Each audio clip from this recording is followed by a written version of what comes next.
I was talking about in the last segment about this mortgage foreclosure issue, or what's been called foreclosure gate or fraudclosure, and kind of bringing you up to speed as to what's going on, because a lot of what's being reported in the media isn't actually correct, and it's really kind of being brushed over by, oh, it's not that big of a deal. We'll just go back and fix the paperwork. It's fine. It's no big problem.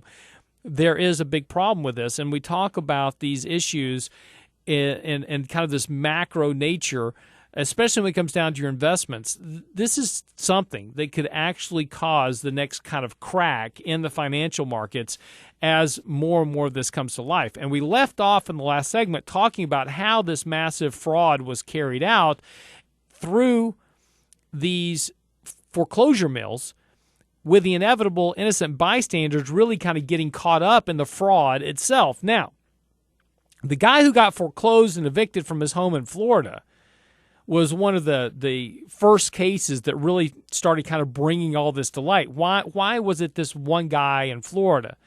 Well, it was because he didn't even actually have a mortgage. He owned his house free and clear, but he was foreclosed and evicted from his house anyway because of this fake foreclosure documents that were put together. There was a family that was foreclosed and evicted even though they had a perfect mortgage payment record. They weren't late. They had a mortgage, but they were paid on time. Their payment records were perfect, but they were foreclosed and evicted on.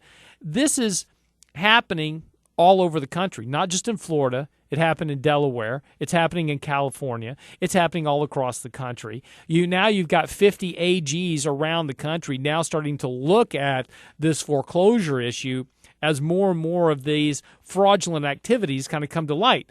But the reason that it's really coming around full circle now is not because too many people were really kind of getting screwed by the banks or the government or someone with power.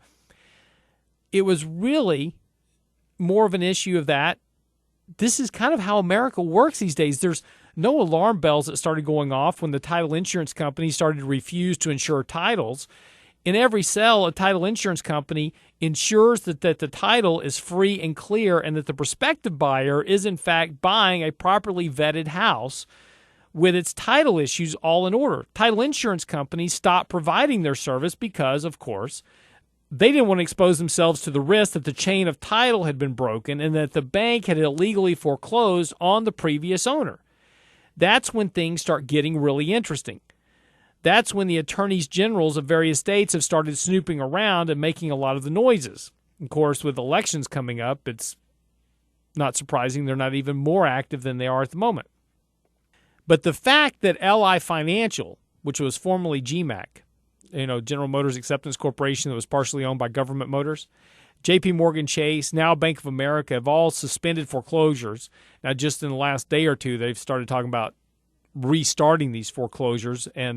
But the problem is that stopping of foreclosures really signals that this is a much more serious problem. When you're talking about banks this size with the amount of exposure to foreclosed properties that they have, you don't just suspend foreclosures because they're good corporate citizens and want to do the right thing.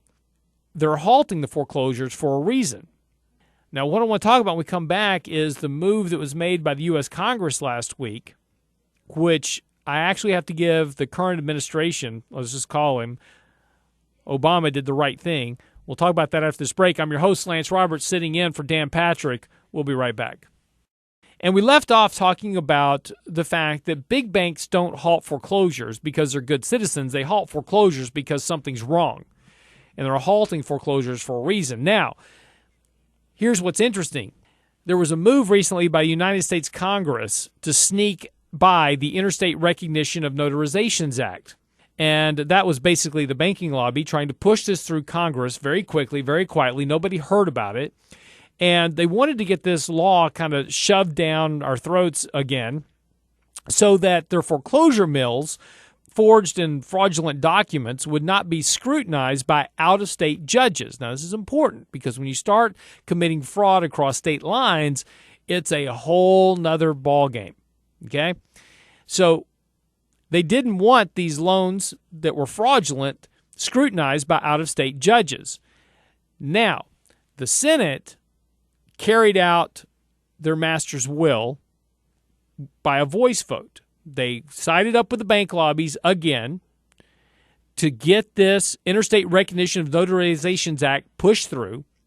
They all voted for it, and they did this so that there would be no registry of who had voted for it, so they did it by voice vote. Now, there's no signatures here, right? And no accountability, especially going to elections. Now, gets up to the president. President Obama pocket vetoes the measure. He had to veto it. If he had signed it, there would have been political hell to pay.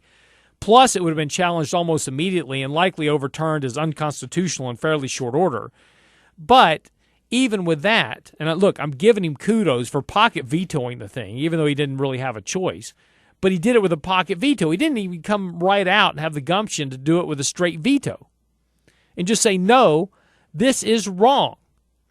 The banks have lied again. The banks have taken advantage of America again. We're going to be forced into position to have to bail them out again. I'm not voting for this. I'm vetoing it. No, had to do it with a pocket veto. And even Senate was too chicken to actually vote on it. They had to do it with a voice count. So as soon as the White House announced the pocket veto, the very next day, Bank of America halts all the foreclosures nationwide. Why? Because there is potential legal ramifications across the board. The banks are in trouble again, and this is over the same thing as last time, which are these mortgage-backed securities. You thought we were finished with subprime? No, my friends. We haven't even got started fixing the subprime problem that was from 2007. That's still hanging out there because all we did was paper over that problem. So now we've got the papered over subprime mortgage. The banks are back in the tank again. And if they've been foreclosing on people they didn't have the legal right to foreclose on, then those people have the right to get their houses back. And the people who bought those foreclosed houses from the bank might not even actually own the houses they paid for. Now, it won't matter if a particular case, or even in most cases, we're on the up and up. It won't matter if most of the foreclosures and the evictions were truly due to the homeowner failing to pay his mortgage. The fraud that was committed by the foreclosure mills casts enough doubt that now all foreclosures come into question. And not only that, all mortgages now come into question. So people still haven't figured out what all this means, and we're still wrestling with this. And look, we're talking about kind of big macro theoretical pictures at the moment. But if enough mortgage-paying homeowners realize that they may be able to get out of their mortgage loans and still keep their houses scot-free, that's basically a license to halt payments right now. That's basically a license to tell the banks to take a hike. So what are the banks going to do? Try to foreclose and evict you?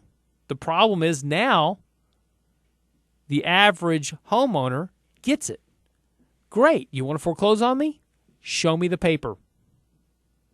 Show me the note. There's a whole website set up right now to request your bank to show you the note. They can't do it. It's been sliced and diced and sent off in 9 ways to Sunday. But this is a real problem. We talked about the fact that the banks are going to have an issue, and this issue is called putbacks.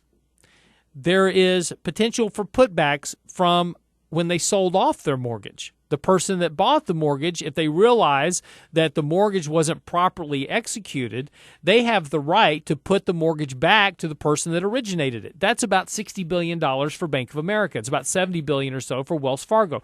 This is not chump change. The other problem is the people who bought the mortgage-backed bonds. They've got an issue because basically now they own empty boxes. The mortgage bonds that are supposed to have collateral sitting behind the bond now necessarily don't have any collateral sitting behind the bond. The Lehman bankruptcy could be fairly much a spring rain compared to what comes out of this if it's not handled correctly and handled pretty quick. The crisis could basically impair the mortgage business altogether. It could impair banking again altogether.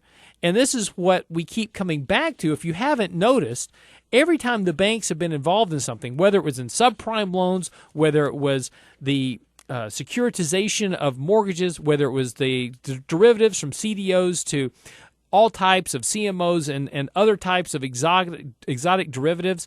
Every time the banks have involved, because there is no regulatory body that has the gumption to actually regulate the banks. There are no parents in the room.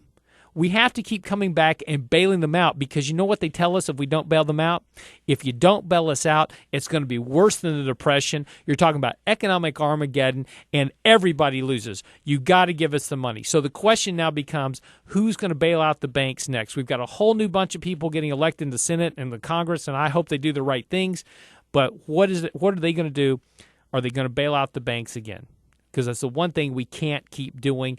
There has to come a time where banks have to face their music and realize that they can't keep running business without any type of risk control, and that there is no consequence for taking risk. That's why they keep doing it. There has been no consequence. We have to imply, if you mess up, if you take too much risk and you fail, you're out of business.